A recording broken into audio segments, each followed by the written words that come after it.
नमस्कार बच्चों, सभी बच्चों का आज की ऑनलाइन कक्षा में जी भर के भरपूर स्वागत है। जैसा कि आपको पता होगा, हमारी सामाजिक विज्ञान की क्लासेस लगातार चल रही थी। हम आपको मैपिंग की कक्षाएं पढ़ा रहे थे, चाहे भारत के भूगोल के बारे में। तो मेरे ख्याल से मुझे लगता है सामान्यतः जो मुख्य चीजें हैं, हमने मैपिंग के माध्यम से उनको पढ़ने का प्रयास किया। अब लगभग हमारी मैपिंग की श्रृंखला समाप्त हो चुकी है। आज हम देखने वाले हैं संघवाद चैप्टर के बारे में। इस चैप्टर के बारे में, संघवाद चैप्टर के बारे में देखेंगे। कक्षा 10 के विद्यार्थियों का बहुत ही खूबसूरत और बहुत ही महत्वपूर्ण चैप्टर है आपके बोर्ड एग्जाम के लिए। यहाँ से बहुत सारे ढेर सारे प्रश्न पूछे जाते हैं और बहुत ही ज्यादा ही, थोड़ा ज्यादा नहीं, बहुत ही ज्यादा ही महत्वपूर्ण है। इसलिए मैं आपसे कहूंगा ताकि आप अपने एग्जाम में यहाँ से कोई भी प्रश्न बनता है उस प्रश्न को गलत करके न आए। चलिए प्रारंभ की जाती है आपकी क्लास और देखने का प्रयास करते हैं। अध्याय 2 है जिसका नाम है संघवाद। क्या है जिसका नाम? संघवाद। आपको पता होगा ये नागरिक शास्त्र का आपका चैप्टर है, संघवाद इसका नाम है। देखिए बेटा, ये संघवाद व्यवस्था है, ये एक्चुअल में है क्या? बहुत आसान शब्दों में इसको समझने का प्रयास करेंगे। ये देखो यहाँ पर थोड़ा बहुत लिखा हुआ है किताबी भाषा में कि संघवाद लैटिन शब्द से उत्पन्न हुआ है। ये चीजें हैं, कोई बात नहीं, आप इनको रहने दीजिए। जिसका अर्थ है एक प्रकार का समझौता या अनुबंध। ये किताबी ज्ञान है जो अक्सर किताबों में आप देखते रहते हो। इससे आप लोगों को कोई मतलब नहीं है, क्योंकि आपको तो चीजों को सीखना है, शब्दों को सीखने से कोई मतलब नहीं है। चलिए आइए हम समझने का प्रयास करते हैं संघवाद क्या है। आप मुझे बच्चों एक चीज बताइए, आप मुझे एक चीज बताइए, आपका परिवार है, क्या है आपका परिवार? आपका बड़ा परिवार है, मान के चलिए आपका ज्यादा ही बड़ा परिवार है। आपके परिवार को या हमारे परिवार को अमूमन देखा है समाज में ऐसा ही होता है। कौन चलाता है? जो हमारे घर में बुजुर्ग व्यक्ति होगा, पिताजी होंगे या दादाजी होंगे या दादी या माताजी होंगी। ये हमारे परिवार का हेड, मतलब हेड होता है। कोई ना कोई एक व्यक्ति हेड होता है। लेकिन वही परिवार यदि आपका बड़ा हो, संख्या में ज्यादा हो, तो एक व्यक्ति हेड होने के नाते पूरे परिवार को नहीं संभाल सकता। आप बताइए, आपके परिवार में 4, 6, 10 लोग हों तो मेरे ख्याल से एक व्यक्ति संभाल लेगा। लेकिन यदि किसी परिवार में ज्यादा ही 40-50 लोग हों तो एक व्यक्ति को संभालने में दिक्कत होती है उस परिवार को। तो फिर वो व्यक्ति का क्या करेगा? अगर बड़ा परिवार है, परिवार में सदस्यों की संख्या ज्यादा है, तो वह व्यक्ति क्या करेगा? वह व्यक्ति अपने कुछ अधिकार या अपनी कुछ शक्तियां या अपने कुछ निर्णय लेने के अधिकार परिवार के किसी सदस्य को दे देता है। क्या करता है? परिवार के किसी सदस्य को दे देता है कि चलिए भाई, ये काम आप करना, ये काम मैं करूंगा। यानी उसने एक तरीके से क्या कर लिया? उसने कम से कम 2 लोगों को चुन लिया। किस लिए चुना 2 लोगों को? क्योंकि जो बड़ा परिवार है उसको चलाने के लिए एक व्यक्ति काफी नहीं था। अब 2 व्यक्ति मिलकर उस परिवार को चलाने का प्रयास करेंगे। यानी उन्होंने क्या किया? उन्होंने एक तरीके से समझौता कर लिया, अनुबंध कर लिया कि देखिए, आप इन लोगों को संभालिए, मैं इन लोगों को संभालूंगा और अपना परिवार आराम से चलता रहेगा, इसमें कोई दिक्कत नहीं होगी। ऐसे ही हम संघवाद को समझने का प्रयास करें, संघवाद को समझने का प्रयास करें तो क्या होता है? अतः संघवाद सरकार का वह रूप है जिसमें देश के भीतर कम से कम सरकार के 2 स्तर मौजूद हों। पहला केंद्रीय स्तर और दूसरा स्थानीय राज्य स्तर। समझिए जरा, अब आती है देश की बात। अब परिवार की ले लीजिए, आप देश ले लीजिए। कोई देश, किसी भी देश में संघवाद है, यह संघवाद हम कैसे पहचानेंगे? संघवाद है, उस देश में कम से कम सरकार 2 टाइप की होनी चाहिए।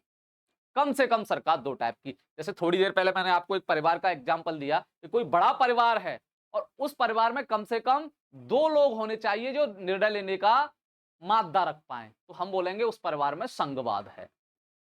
यदि एक ही व्यक्ति निर्णय लेगा, पूरे परिवार को एक ही व्यक्ति चलाएगा, फिर वो संघवाद नहीं होगा। तो ऐसे ही अगर हम देश की बात करें, किसी भी देश के बारे में, कि कोई भी देश है, उस देश में सरकार के 2 रूप होने चाहिए कम से कम। ये शर्त है, ये 100%। और अगर इस शर्त को पूरा नहीं करता कोई भी देश, तो वहां संघवाद नहीं है। आप बोल दीजिएगा संघवाद नहीं है। जैसे सम संख्याओं की शर्त क्या होती है कि 2 का भाग पूरा पूरा चला जाएगा, वही संख्या सम संख्या होगी। 2 का भाग पूरा पूरा नहीं जाएगा, वो विषम संख्या होगी। शर्त है, बिल्कुल शर्त है। ऐसे ही यहां पर शर्त है कि जहां पर कम से कम 2 प्रकार की सरकार हो, ज्यादा से ज्यादा 3 की हो सकती है, 4 की हो सकती है, 5 की, कोई लिमिट नहीं है। अमूमन ऐसा नहीं होता, लेकिन कम से कम तो भाई साहब 2 प्रकार की सरकार हो, तभी वो देश संघवाद कहलाएगा। यानी संघवाद का मतलब होता है कि कोई भी देश क्या करता है, समझौता कर लेता है अपने आप में, या कोई भी परिवार समझौता कर लेता है ताकि उस परिवार को अच्छे से चलाया जाए। आप कहोगे सर इसकी जरूरत क्या पड़ी हमें, इसकी जरूरत क्या है संघवाद की, क्यों कम से कम 2 प्रकार की सरकार होनी चाहिए, हम तो एक ही प्रकार की सरकार से काम चला लेंगे ना, हमें क्या मतलब है? देखिए है मतलब, आपका देश बहुत बड़ा है, क्या बहुत बड़ा, भारत जानते हो बहुत बड़ा है, कश्मीर से कन्याकुमारी, गुजरात से अरुणाचल प्रदेश, पागल हो जाओगे घूमते घूमते। एक प्रकार की सरकार पूरे देश को नहीं कंट्रोल कर सकती मेरे लाल और लालियों, एक प्रकार की सरकार पूरे देश को कंट्रोल नहीं कर सकती। अब मान के चलिए दिल्ली में हमारी केंद्र सरकार बैठी है, केंद्र सरकार का मतलब होता है जो पूरे देश के लिए सरकार होती है उसको केंद्र सरकार बोलते हैं, और राज्य सरकार या स्थानीय सरकार का मतलब होता है जो आपकी, जैसे उत्तर प्रदेश में सरकार हो गई, मुख्यमंत्री हो गए योगी जी, बिहार में नीतीश जी हो गए, और दिल्ली में केजरीवाल वगैरह हो गए, जो राज्यों की सरकार होती है उनको राज्य सरकार या स्थानीय सरकार बोलते हैं। अब मान के चलिए दिल्ली में हमारी केंद्र सरकार बैठी हुई है, प्रधानमंत्री जी बैठे हुए हैं। अब अरुणाचल प्रदेश में कोई कांड हो गया, या अरुणाचल प्रदेश को कोई देश कब्जाने की कोशिश कर रहा है, लड़ाई झगड़ा कर दिया चीन ने। अब जब तक हमारी केंद्र सरकार दिल्ली से अरुणाचल प्रदेश पहुंचेगी इतनी दूर, जब तक को कोई देश कब्जा लेगा अरुणाचल प्रदेश को। तो हमने क्या किया, हमने ऐसा सिस्टम बनाया कि हम तो यहां पर बैठे बैठे हैं, अरुणाचल प्रदेश में भी एक सरकार हो जो अपने आप को कंट्रोल कर पाए, अपने लोगों को कंट्रोल कर पाए, ताकि हमारे देश की एकता और अखंडता को कोई बर्बाद न कर पाए। तो संघवाद कुछ नहीं होता, ये तो मैंने समझाने के लिए सब कुछ आपको ओवरव्यू दिया। संघवाद कुछ नहीं होता, एक शर्त याद रख लीजिए, इस संघवाद में कम से कम 2 प्रकार की सरकार मिलेंगी। एक सरकार तो पूरे देश के लिए होगी जिसको आप केंद्र सरकार बोलोगे, जिसका मुखिया प्रधानमंत्री होगा या राष्ट्रपति होगा, जहां जैसे जो होगा, और एक सरकार होगी स्थानीय, या जिसको राज्य सरकार, स्टेट गवर्नमेंट बोलते हैं। जैसे भारत में, मैं आपसे पूछूं क्या भारत में संघवाद है बेटा? हाँ सर बिल्कुल है। क्यों? क्योंकि हमारी जो संघवाद की जो शर्त है, कौन सी शर्त है? 2 सरकार तो होनी चाहिए कम से कम। तो चलिए हम देखते हैं भारत में कितनी प्रकार की सरकार है या कितनी सरकार है। एक तो हमारी केंद्र सरकार हो गई जिसके मुखिया प्रधानमंत्री जी हैं, एक हो गई। दूसरा टाइप हो गया राज्य सरकार, यानी कि राज्य सरकार अपने अपने राज्यों में सरकार है उनकी, योगी जी की, शिवराज सिंह चौहान की, अशोक गहलोत की, भूपेश बघेल की, नीतीश कुमार जी की, केजरीवाल की, सरकार का दूसरा टाइप हो गया। और एक और सरकार है भारत में जिसको हम स्थानीय सरकार बोलते हैं, जहां पर आपके प्रधान प्रधान जानते हो, मुखिया जिसको बोला जाता है, आपके उत्तर प्रदेश में कुछ दिन पहले चुनाव हुए हैं तो आपको पता होगा, ये तीसरे प्रकार की हो गई। तो भारत में तो भाई साहब 3 प्रकार की सरकार हो गई, लेकिन हमें तो ये देखना है कि भारत में कम से कम 2 प्रकार की सरकार है कि नहीं। तो हमारे यहाँ तो 3 प्रकार की है, आंख बंद करके बोल दीजिए कि भारत में संघवाद है, आंख बंद करके बोल दीजिए। क्यों? क्योंकि जो शर्त थी संघवाद की वो क्या हो गई, पूरी हो गई, कि कम से कम 2 प्रकार की सरकारें हो गई। तो हम कह सकते हैं भारत में संघवाद है। किसी भी देश में अगर संघवाद आपको पता करना है, बस पूछ लीजिए कि आपके यहाँ सरकार कितने प्रकार की है। वो कहेगा कि सर हमारे यहाँ तो सरकार एक ही प्रकार की है। तो आप कहोगे बुड़बक, तेरे यहाँ संघवाद नहीं है, तेरे यहाँ संघवाद नहीं है। अभी बताऊंगा कहां कहां संघवाद है, कहां कहां संघवाद नहीं है। तो अगर कोई कहता है कि मेरे यहाँ तो भाई साहब 2 प्रकार की सरकार है, कोई कहता है मेरे यहाँ तो 3 प्रकार की सरकार है, कोई कहता है मेरे यहाँ 4 प्रकार की सरकार है, तो वहां संघवाद पाया जाएगा, ध्यान रखना। हाँ, संघवाद कहां नहीं होगा? जहां एक प्रकार की सरकार होगी। अभी हम देखेंगे बहुत विस्तृत ये संघवाद, कम से कम अगर 10 घंटे इस पर मैं बोलूं कम पड़ जाएगा, लेकिन आपके सिलेबस के हिसाब से मैं पढ़ाऊंगा। आप कहोगे सर संघवाद में और क्या क्या चीजें होती है? अभी हम सारी चीजें देखेंगे, विशेषताएं भी देखेंगे इसकी, सब कुछ देखेंगे। संघवाद का ठीक एक उल्टी शासन प्रणाली होती है जिसको बोलते हैं एकात्मक। एक हो गया आपका संघवाद, संघवाद, और एक हो गया बेटा ठीक इसका उल्टा हो गया एकात्मक। ये एक सिक्के के 2 पहलू हैं, यानी एक हेड और टेल, तो ऐसे समझिए हेड ये है, टेल ये है, लेकिन शासन प्रणाली है ये। संघवाद में क्या होगा? कम से कम 2 प्रकार की सरकार तो आपको देखने को मिलेंगी मिलेंगी, ये शर्त है। 3 भी हो जाए, 4 भी हो जाए, 5 भी हो जाए, 6 भी हो जाए, हालांकि इतना बड़ा दिखता नहीं है। लेकिन एकात्मक जो शासन व्यवस्था होगी बेटा, इसमें एक ही सरकार मिलेगी आपको देखने के लिए जो पूरे देश को चलाएगी। जरा समझिए क्या होगा ये एकात्मक। मान के चलिए भारत में एक सरकार है, केंद्र सरकार, जिसके मुखिया प्रधानमंत्री जी हैं। अब सभी राज्य सरकारों को हटा दीजिए, भूल जाइए कि आपके उत्तर प्रदेश में कोई मुख्यमंत्री है, भूल जाइए कि आपके मध्य प्रदेश में कोई मुख्यमंत्री है, भूल जाइए कि आपके कोई बिहार में मुख्यमंत्री है, ये कुछ नहीं है, बिल्कुल खाली है। आप कहोगे कि भारत में एकात्मक शासन व्यवस्था है क्योंकि हमारे यहाँ पर सिर्फ एक ही प्रकार की सरकार है, केंद्र सरकार। अगर ऐसा हो जाए तो, अगर हमारे यहाँ के मुख्यमंत्रियों को हटा दिया जाए, ये मान लीजिए कोई राज्य नहीं है, कुछ नहीं है, बस है तो है, हमारी दिल्ली में सरकार है, केंद्र सरकार, इसको बोलते हैं एकात्मक शासन व्यवस्था। यानी एकात्मक नाम से ही आप समझ रहे हो, जहां पर एक प्रकार की शासन व्यवस्था होगी, संविधान में एकात्मक शासन व्यवस्था लिखी होगी, उसी को हम बोलते हैं। तो मेरे ख्याल से संघवाद को आप समझने का प्रयास कर रहे होंगे कि संघवाद और एकात्मक उल्टे हैं एक दूसरे के। जैसे सम विषम होता है, दिन रात होता है, विलोम होते हैं कि नहीं, ऐसे ही विलोम है एक दूसरे के, संघवाद और एकात्मक। एकात्मक में तो एक प्रकार की सरकार और संघवाद में कम से कम दो प्रकार की सरकार, ये शर्त है। तो मेरे ख्याल से आप लोगों के समझ में संघवाद आ गया होगा कि सरकार का ऐसा स्तर जहां कम से कम दो प्रकार की सरकार आपको देखने को मिलेगी, वहां संघवाद पाया जाता है। ये आप थोड़ा समझ लीजिएगा। अब देखिए संघवाद की विशेषताएं क्या क्या हैं। आपसे डायरेक्ट एग्जाम में पूछेगा कि संघवाद क्या है और संघवाद की कौन कौन सी विशेषताएं हैं, वर्णन कीजिए। विस्तृत उत्तरीय प्रश्न में पूछ सकता है आपसे, या हो सकता है आपसे ओनली यही पूछे कि संघवाद क्या है, या ऑब्जेक्टिव में पूछ ले कि इनमें से कौन सी विशेषता संघवाद की विशेषता नहीं है। तो आइए हम देखते हैं संघवाद की विशेषताओं को। सबसे पहली विशेषता क्या है, संघीय व्यवस्था के अंतर्गत सरकार दो या दो से अधिक स्तर की होती है। पहली शर्त है, ये शर्त मान लीजिए, इसके बगैर संघवाद नहीं है। अगर हमें संघवाद पढ़ना है, संघवाद के अंदर घुसना है, तो सबसे पहला कदम तो यही है, यही हमें याद रखना पड़ेगा कि कम से कम दो प्रकार की सरकार तो आपको मिलनी है। 1000% ये सत्य है, 100% भी नहीं। अगर दो प्रकार की सरकार नहीं है कम से कम, तो फिर संघवाद की चर्चा वहां होगी नहीं। तो कम से कम संघवाद में दो प्रकार की सरकार आपको देखने की मिलेंगी। ध्यान रखना, कम से कम बोल रहा हूं, ज्यादा का कोई यहां पर लिमिट नहीं है, 3 4 5 6 कुछ भी हो जाए, हालांकि 4 तक ही सीमित रहता है, ज्यादा नहीं जाता। दूसरी, विभिन्न स्तर की सरकारें अपने अपने अधिकारों के लिए अपने देश के संविधान के अधीन होती हैं। उनके अधिकार तथा उनके कर्तव्य क्षेत्र संविधान में उल्लेखित रहते हैं। बहुत ही महत्वपूर्ण है। आप कहोगे कि सर संघवाद में दो प्रकार की सरकार हो गई, 3 प्रकार की सरकार हो गई, 4 प्रकार की सरकार हो गई, ये लिखा कहां रहता है, कहां दर्ज है? ये आपके संविधान में। आपकी जो पवित्र पुस्तक है, इसको आप पवित्र ग्रंथ बोलते हो, पवित्र मतलब देश का, तो उसमें संविधान, यानी संविधान जिसको बोलते हैं, संविधान में लिखा होगा बेटा कि ये केंद्र सरकार है, ये राज्य सरकार है, तुम्हारे अधिकार ये हैं, तुम्हारे अधिकार ये हैं।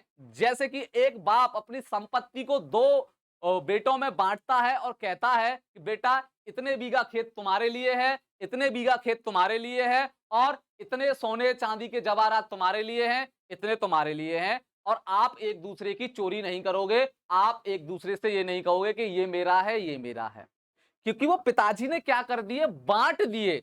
ऐसे ही संविधान ने क्या कर दिया, केंद्र सरकार के अधिकार, अधिकार मतलब क्या क्या अधिकार हैं, कर्तव्य मतलब कौन कौन से कर्तव्य होंगे केंद्र सरकार के, या जितने भी काम हैं, ऐसे भी बोल सकते हैं कि केंद्र सरकार या राज्य सरकार के जो काम बांटे गए हैं वो संविधान के जरिए से बांटे गए हैं। संविधान में लिखा हुआ है कि बेटा आपका काम ये है, आप केंद्र सरकार हो, प्रधानमंत्री जी हो, आपके काम ये है, बेटा आप मुख्यमंत्री हो, आपके काम ये हैं। और कोई एक दूसरे के काम में दखलंदाजी नहीं देगा। जैसे मैंने अभी बताया, पिताजी ने प्रॉपर्टी बांट दी दो लोगों में और कहा कोई किसी की प्रॉपर्टी नहीं हड़पेगा, बराबर बराबर बांट देता हूं मैं। ऐसे ही संविधान ने अधिकार और कर्तव्यों को बांटा है, कहा है कि ये केंद्र सरकार है, बड़ी सरकार है, ये कुछ तुम ये अधिकार रख लो, और ये राज्य सरकार हैं आपके देश में, तो ये कुछ आप रख लो। और हाँ, ये भी कहा है कि कोई किसी के काम में दखलंदाजी नहीं देगा। गलत बात होगी, अगर दखलंदाजी दोगे तो फिर उसके लिए मैं बैठा हूं, यानी कि संविधान बैठा है। तो दूसरी विशेषता क्या हो गई इसकी, कि जो हमारे संघवाद में जो अधिकार होते हैं सरकारों के, केंद्र सरकार यानी पूरे देश के लिए होती है, राज्य सरकार जो राज्यों में होती है, उनके काम, कर्तव्य, अधिकार सभी हमारे संविधान में लिखे हुए हैं। सभी लिखे हुए हैं, एक एक बात पॉइंट लिखी हुई है। ये इसलिए लिखा गया है कल को कहीं ऐसा ना हो कि केंद्र सरकार राज्य सरकार को परेशान करे, राज्य सरकार केंद्र सरकार को परेशान करे। हो सकता है ना केंद्र सरकार तो बहुत बड़ा भाई है, पावरफुल है, तो कहे मैं बड़ा हूं, तुम कौन होते हो, मेरे अंडर में तो भारत के 28 राज्य आते हैं और मैं केंद्र सरकार हूं, पूरे देश की सरकार हूं, तो मैं बड़ा हूं।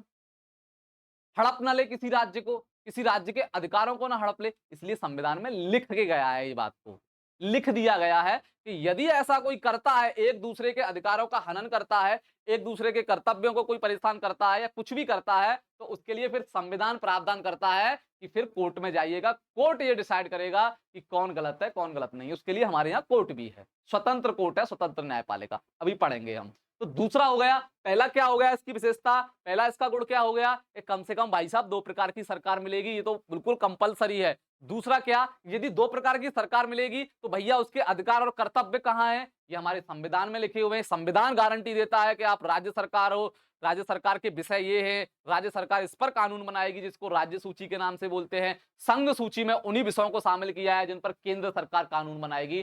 संवर्ती सूची भी है, अवशिष्ट सूचियां भी है, सभी प्रकार की है जो हम इस चैप्टर में पढ़ेंगे।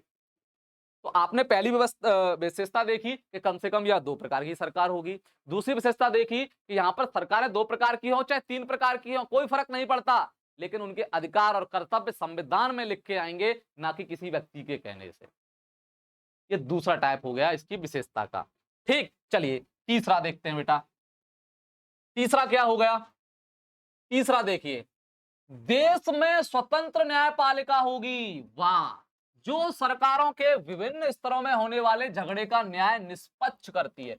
बहुत ही महत्वपूर्ण बात है बेटा, बहुत ही महत्वपूर्ण बात है। अभी आपने देखा कि राज्य सरकारों के और केंद्र सरकारों के जो कर्तव्य होते हैं या अधिकार होते हैं, वो हमारे संविधान ने लिख दिए हैं और कहा है कि इन इन बातों को आप फॉलो कीजिए, इन इन बातों को आप फॉलो कीजिए, और कोई किसी के बीच में इंटरफेयर नहीं करेगा। लेकिन बच्चों, संविधान निर्माताओं को पता था इसमें लोचा होगा, उन्होंने लिख दिया इस बात को। उन्होंने कहा कि देखिए, यदि राज्य सरकार केंद्र सरकार के काम में दखलंदाजी करे या केंद्र सरकार राज्य सरकार के काम में दखलंदाजी करे, तो उसके लिए एक स्वतंत्र न्यायपालिका होगी, स्वतंत्र कोर्ट होगा, सुप्रीम कोर्ट। सुना है आपने सुप्रीम कोर्ट के बारे में, मुकदमा लड़ा जाता है जहां पर एक कोर्ट होगा, और सरकार के बीच में जो झगड़ा होगा, उस झगड़े को सुनने का काम कौन करेगा, वो न्यायपालिका करेगी। लेकिन यहाँ एक शब्द लगा है, स्वतंत्र। स्वतंत्र का मतलब जानते हो, न्यायपालिका यानी कि जो कोर्ट है, किसी के दबाव में आके काम नहीं करेगा। ये नहीं कि राष्ट्रपति हूं मैं तो मेरी बात मानिए, प्रधानमंत्री हूं तो मेरे पक्ष में फैसला दे दीजिए। नहीं, स्वतंत्र न्यायपालिका का मतलब है जो गलत है वह गलत है और जो सही है वो सही है। न्यायपालिका किसी के कहने में नहीं आएगी। बिल्कुल अधिकार है न्यायपालिका को कि जो गलत है उसको गलत करार दे और जो सही है उसको सही करार दे। अब ये नहीं कि प्रधानमंत्री ने फोन कर दिया कि मैं प्रधानमंत्री बोल रहा हूं, क्या बोलते हैं, न्यायाधीश, जस्टिस जी, आप मुझे जो है ये फैसला मेरी तरफ कर दीजिएगा। ऐसा कुछ नहीं। ऐसा होता है ना गांव में अक्सर करके जुगाड़बाजी सेटिंग करके कर लेते हैं कि ये हम जीत जाएं। ध्यान रखना, ऐसा नहीं होता स्वतंत्र न्यायपालिका में। चाहे आप मुकेश अंबानी क्यों ना हो, आपके पास लाखों करोड़ों अरबों रुपए हो और आपके पास एक भी रुपया ना हो, इससे न्यायपालिका को कोई मतलब नहीं है। आप प्रधानमंत्री हो, राष्ट्रपति हो, या एक किसान हो, या एक गरीब हो, या एक नौकरी वाले हो, न्यायपालिका को इससे कोई मतलब नहीं है भैया कि तुम मुकेश अंबानी हो या किसान हो या एक मजदूर हो या एक मौची हो, कुछ भी हो। न्यायपालिका बस ये जानती है कि मेरे पास आओगे तो मैं आपको स्वतंत्र न्याय दूंगी, स्वतंत्र न्याय दूंगी। मुझे इससे मतलब नहीं है कि आपके पास कितना पैसा है, आपके पास कौन सा पद है, आप विधायक हो, सांसद हो, मंत्री हो, क्या हो, भैया मुझे पता नहीं। मेरे जो अधिकार हैं संविधान में लिखे हैं कि संघवाद शासन व्यवस्था में स्वतंत्र न्यायपालिका होगी, और मैं तो भैया स्वतंत्र न्यायपालिका के रूप में ही काम करूंगी। ना तो मैं प्रधानमंत्री की बात मानूंगी, ना मैं मुख्यमंत्री की बात मानूंगी। जो झगड़ा हुआ है सरकार के बीच में वो क्या है मुझे सुनाइए, तब मैं बताऊंगी संविधान के अनुसार किसकी गलती है किसकी गलती नहीं। तो ओवरऑल मिला के हम कहें, तीसरी विशेषता क्या हो गई, स्वतंत्र न्यायपालिका हो गई, जो किसी के दबाव में आके काम नहीं करेगी, जो सरकारों के विभिन्न स्तरों में होने वाले झगड़ों का न्याय निष्पक्ष करती है या करेगी। जैसे कि अभी हमारे मुख्यमंत्री की कोई टेंशन हो जाए मोदी जी से, कहने का मतलब समझिए जरा, ऐसा नहीं होता लेकिन समझिए। अभी हमारे अभी देखा था कुछ समय पहले आपने, ममता बनर्जी, पश्चिम बंगाल की मुख्यमंत्री ममता बनर्जी की टेंशन प्रधानमंत्री जी से हो गई थी। ममता जी ये कहती हैं कि ये गलत काम करते हैं और मोदी जी ये कहते हैं कि ये गलत काम करते हैं। भैया अब ये कौन पहचान देगा कि गलत और सही है क्या वास्तव में? तो ये स्वतंत्र न्यायपालिका बताएगी कि मोदी जी आप सही हैं कि ममता जी आप सही हैं। मोदी ने ये नहीं कह सकते कि मैं प्रधानमंत्री हूं तो मैं सही हूं। ममता जी ये नहीं कह सकती कि मैं मुख्यमंत्री हूं बंगाल की तो मैं सही हूं। इस सही गलत को ठहराने के लिए हमारे पास स्वतंत्र न्यायपालिका है। इसकी तीसरी विशेषता हो गई। चौथी विशेषता, संविधान के मौलिक प्रावधानों की व्यक्तिगत स्तर पर कोई एक सरकार स्वयं परिवर्तित नहीं कर सकती है। इस प्रकार के परिवर्तन दोनों स्तरों की सरकारों की परस्पर साझेदारी एवं समझदारी से ही संभावित हो पाता है। देखिए अब आपको क्या है, अब आपको संविधान में संशोधन करना है। संविधान के मौलिक प्रावधानों में संशोधन करना है। संशोधन तो आप समझते होंगे, किसी चीज को जोड़ना या किसी चीज को संविधान में हटाना, उसको संशोधन बोलते हैं। अब कोई विशेष मुद्दे पर मौलिक प्रावधान में आपको संशोधन करना है तो केंद्र सरकार ये नहीं करेगी कि भैया हम तो पूरे देश की सरकार है, हमारे मन में आएगा हम वो करेंगे। नहीं, केंद्र सरकार अकेली संशोधन नहीं कर सकती। तो फिर सर क्या होगा, उसको राज्यों से पूछताछ करनी होगी कि भाई साहब हमारे छोटे भाइयों, 28 छोटे भाई हैं हमारे, 28 राज्य है ना, हमारे 28 छोटे भाइयों, हम ये काम करने जा रहे हैं संविधान में, क्या आप सहमत हो कि नहीं इस बात से? अगर राज्यों ने, आधे राज्यों ने कह दिया कि हाँ बड़े भाई, क्योंकि एक्चुअल में केंद्र सरकार बड़ा भाई होती है और राज्यों की सरकार छोटे भाई के रूप में काम करती है जहां संघवाद होता है। तो छोटे राज्यों ने ये कह दिया या राज्यों ने ये कह दिया कि बड़े भाई हम आपके काम से सहमत हैं, बहुत अच्छा काम करने जा रहे हो, संविधान में संशोधन है, बढ़िया है, हम भी आपके साथ हैं, तभी संशोधन होगा। सभी में नहीं, कुछ मौलिक प्रावधान जो फंडामेंटल प्रावधान है उनके बारे में, जैसे कि राष्ट्रपति से संबंधित कोई करना है, कुछ कानून बनाना है, कोई बड़ा कानून बनाना है तो राज्यों से उसकी परमिशन लेनी पड़ेगी। अगर राज्यों ने मना कर दिया कि बड़े भाई हम जो आप संविधान में संशोधन कर रहे हो इससे हम सहमत नहीं हैं, तो फिर प्रधानमंत्री मोदी अकेले कुछ नहीं कर सकते। तो राज्य सरकार और केंद्र सरकार दोनों की सहमति से ही होगा संविधान के मौलिक प्रावधानों में संशोधन। यह भी किसकी विशेषता है, संघवाद की। सीधी सीधी बात है, संघवाद में राज्य सरकार को हितों को रखा जाता है और केंद्र सरकार के हितों को भी रखा जाता है। ऐसा नहीं लगता किसी को कि मेरे अधिकारों को ये छीन रहा है, मेरे अधिकारों को वो छीन रहा है, मतलब बराबर बराबर लगभग थोड़े थोड़े अधिकार आपको दिए जाते हैं। किसी को थोड़े ज्यादा दे दिए जाएंगे। अब केंद्र सरकार है, देश की सरकार है, तो स्वाभाविक बात है उसको ज्यादा अधिकार दिए जाने चाहिए। बड़ा भाई है, बड़ा भाई होने के नाते उसको जिम्मेदारी ज्यादा दी जाती है। छोटा भाई है, उसको जिम्मेदारी थोड़ी कम दी जाती है। लेकिन ऐसा नहीं है कि सारी की सारी जिम्मेदारी छोटे भाई के ऊपर पड़ जाए या बड़े भाई के ऊपर पड़ जाए, ऐसा भी नहीं है बेटा। सेम एक परिवार का उदाहरण है, जैसा हमारे परिवार में चलता है ऐसे ही हमारे देश में चलता है। क्योंकि देश क्या है, परिवारों का एक बड़ा रूप ही तो देश है। परिवार से मिलके समाज बनती है, समाज से मिलके आपका राज्य बनता है, समाज से मिलके गांव बनता है, गांव से मिलके फिर आपका जिला बनता है, जिला से फिर मिलता है आपका मंडल, मंडल के बाद फिर राज्य बनता है, राज्य के बाद फिर आपका देश बनता है। बताइए क्या है। तो ये चौथी विशेषता हो गई इसकी बेटा। अब देखिए संघीय शासन व्यवस्था किस प्रकार से बनती है, इसको देखने का प्रयास कीजिए। संघीय शासन व्यवस्था का गठन प्राय दो प्रकार से किया जाता है।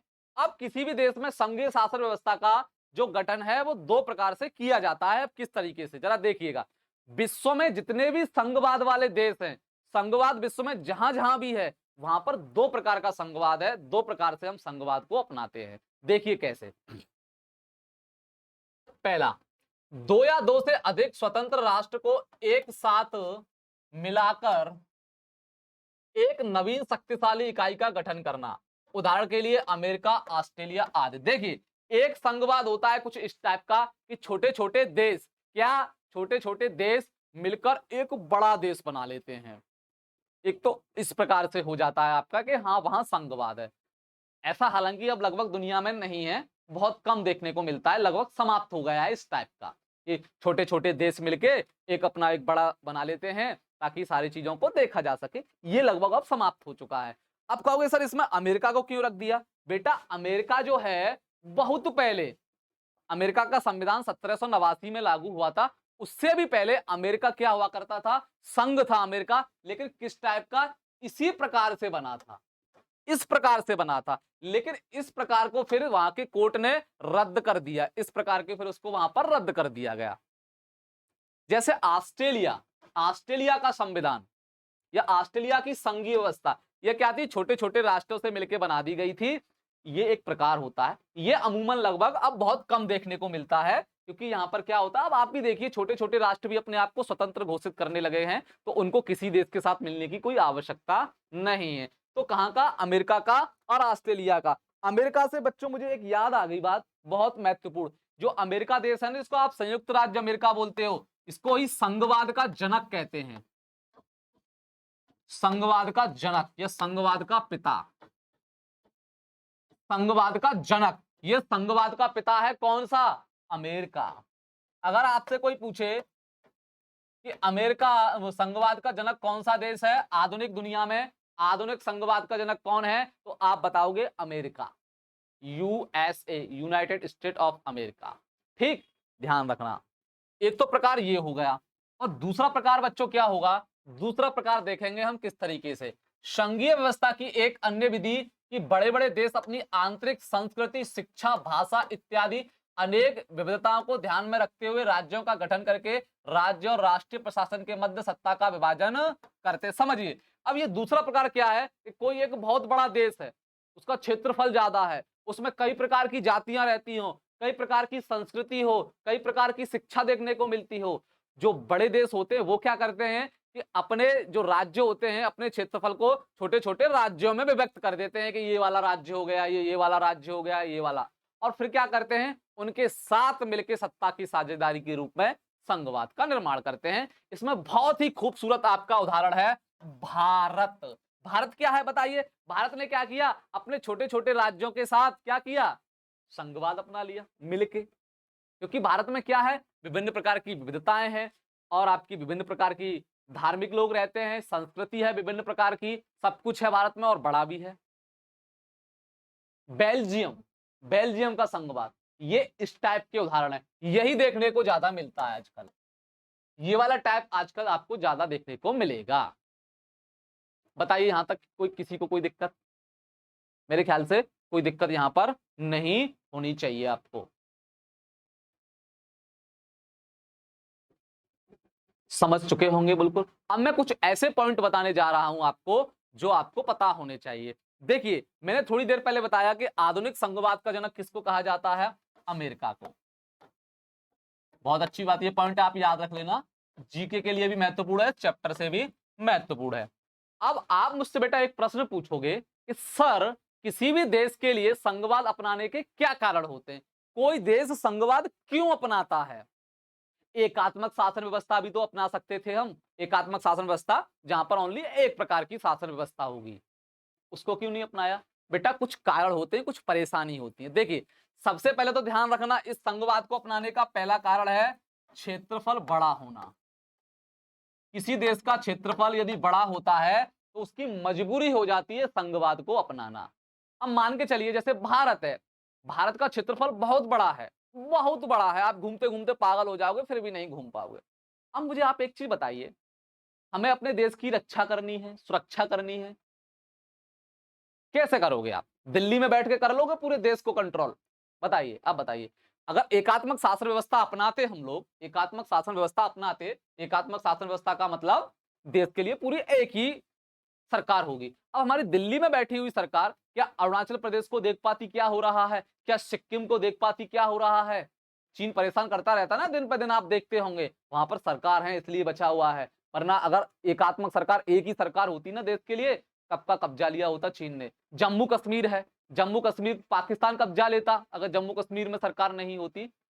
हमारा क्षेत्रफल बड़ा है, हमारा क्या, जिन जिन देश के भी क्षेत्रफल बड़े हैं, स्वाभाविक बात है लगभग वहां पर संघीय व्यवस्था देखने को आपको मिलेगी, क्योंकि हमें देश की अखंडता, अखंडता का मतलब हमारा देश विभाजित ना हो जाए, कोई और देश जाके कब्जा ना कर ले उसके ऊपर। तो इसको देखने के लिए हमने संघवाद अपनाया। क्यों, संघवाद में क्या होगा, हम तो भैया दिल्ली में बैठ के काम करेंगे, लेकिन वहां पर भी एक सरकार बना दी जाए ताकि वो वहां पर अपनी लोगों की समस्याओं को और राज्य की सुरक्षा या देश की सुरक्षा के बारे में भी सोच पाए। अगर मान के चलिए अरुणाचल प्रदेश में सरकार ना होती सिक्किम में सरकार ना होती, जम्मू कश्मीर में सरकार ना होती, राजस्थान में सरकार ना होती, ओनली हमारे यहाँ पर केंद्र सरकार होती दिल्ली में, 28 राज्यों में सरकार ही ना होती।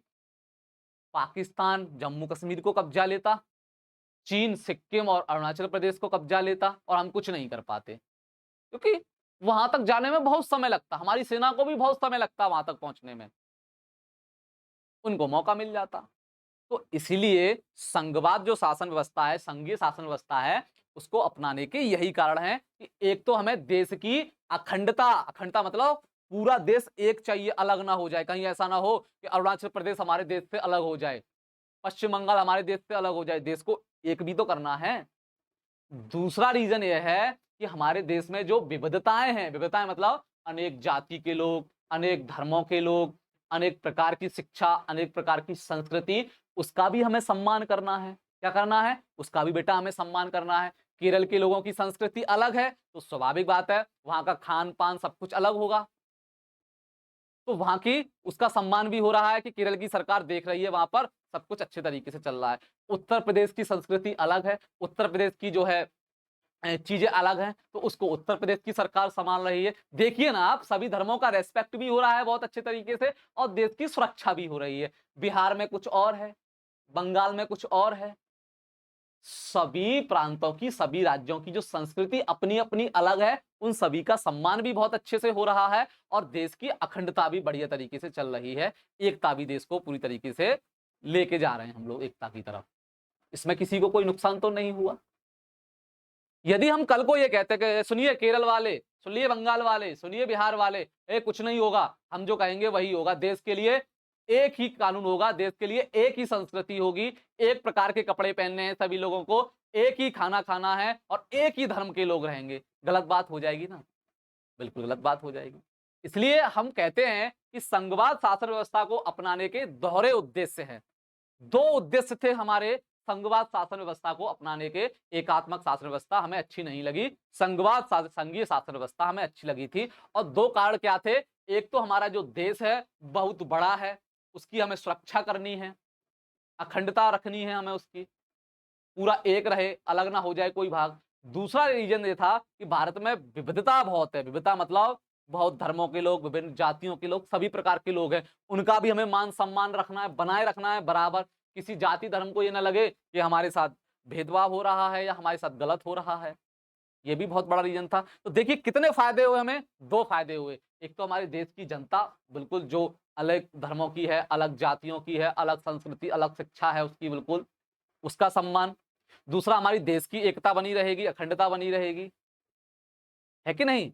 दो कितने अच्छे अच्छे रीजन हो गए। तो आपसे कोई पूछे कि बेटा हमारे देश ने संघवाद व्यवस्था क्यों अपनाई, एकात्मक शासन व्यवस्था हमने क्यों नहीं अपनाई, तो आप कहोगे कि भाई साहब एक तो हमारा देश बड़ा है, पूरे देश को एक सरकार कंट्रोल नहीं कर सकती, नहीं चला सकती, और दूसरा दूसरा लिखोगे कि हमारे देश में विविधता बहुत है। विविधता का मतलब विभिन्न प्रकार के धर्म है, विभिन्न प्रकार के जाति है, सब कुछ विभिन्न प्रकार का है, तो भैया उनका भी हमें मान सम्मान करना है। तो ये दोनों ओनली संघीय शासन व्यवस्था के अंतर्गत हो सकते थे, एकात्मक शासन व्यवस्था में ये संभव नहीं था। इसलिए हमारा जो उद्देश्य था संघीय शासन व्यवस्था अपनाने का, ये दोनों उद्देश्य थे, इसलिए हमने संघीय शासन व्यवस्था बेटा अपनाने का प्रयास किया। बताइए यहां तक किसी बच्चे को कोई दिक्कत? बताइए।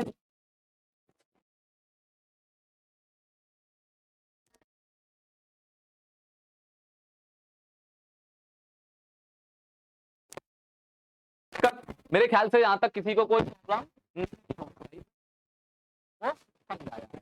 अब सर हम बताते हैं आपको थोड़ा एकात्मक शासन व्यवस्था के बारे में। ठीक इसकी उल्टी होती है एकात्मक शासन व्यवस्था।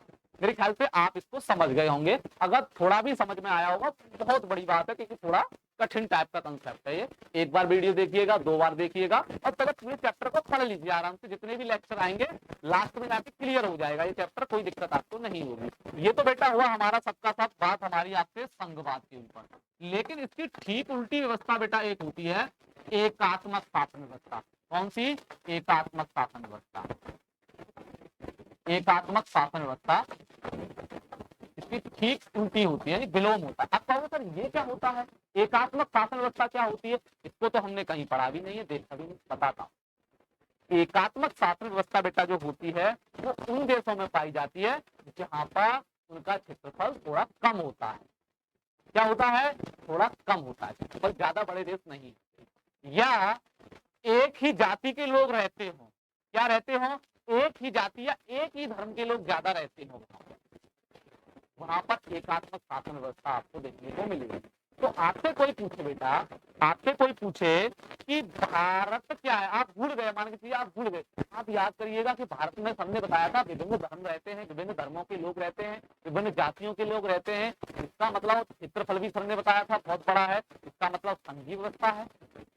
लेकिन एकात्मक व्यवस्था कहाँ मिलेगी आपको देखने के लिए? मैं आपको फिर बता देता हूं, जहां देश का क्षेत्रफल छोटा होगा, जहां देश में एक ही जाति या एक ही धर्म के लोग रहते होंगे।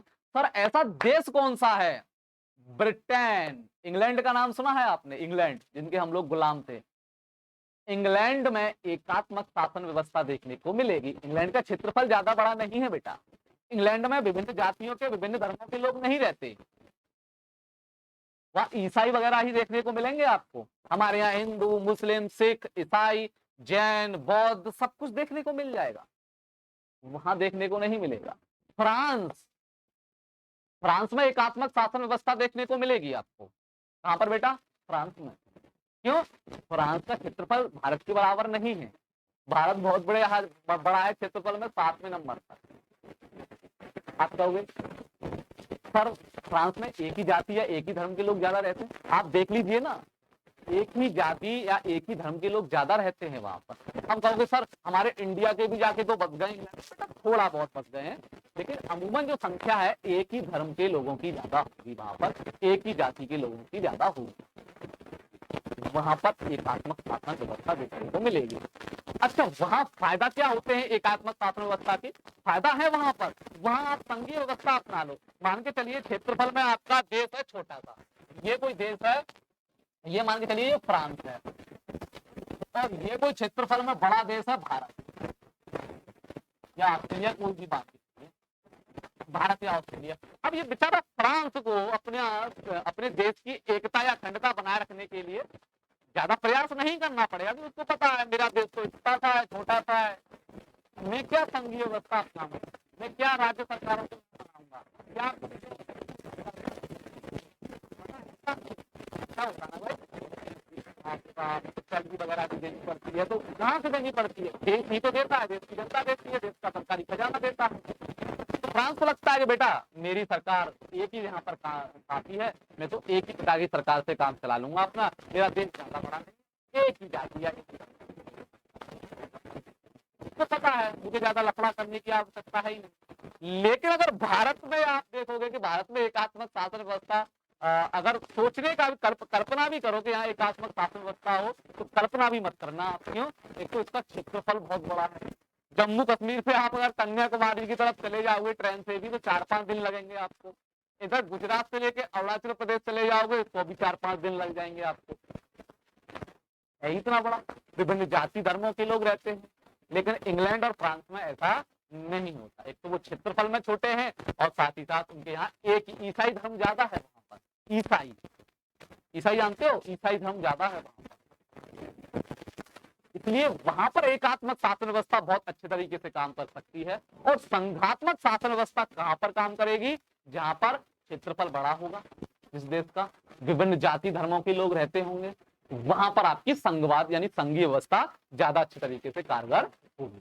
तो मैंने आपको दोनों कंसेप्ट क्लियर करके बता दिए कि संघीय व्यवस्था क्या है। सबसे पहले तो ये बताया संघीय व्यवस्था की विशेषता क्या है, ये बताया मैंने आपको, क्योंकि आपके सिलेबस में यही है। उसके बाद बताया मैंने कि संघीय व्यवस्था कितने प्रकार से हो सकती है, संघ कितने प्रकार से बन सकता है, तीसरा पॉइंट।